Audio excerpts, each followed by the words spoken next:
हमारे बेटे का नाम आशिक है और इसकी बहन पाकिस्तान में, उनको पथरी थी गुर्दे में और डॉक्टरों ने ऑपरेशन के लिए कहा, लेकिन इनका ईमान था कि जब खुदा के खादम दुआ करेंगे तो खुदावन उन्हें मुकम्मल तौर पर छू के शिफा देगा।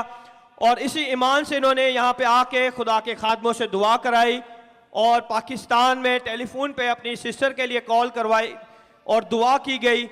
और खुदावन यसु ने मुल्क पाकिस्तान में जो डॉक्टरों ने इनकी सिस्टर के लिए दिन मुकर्रर किया था ऑपरेशन के लिए, उससे पहले ही उस सारी पथरी को डिसॉल्व करके उन्हें कामिल तौर पर शिफा दे दी।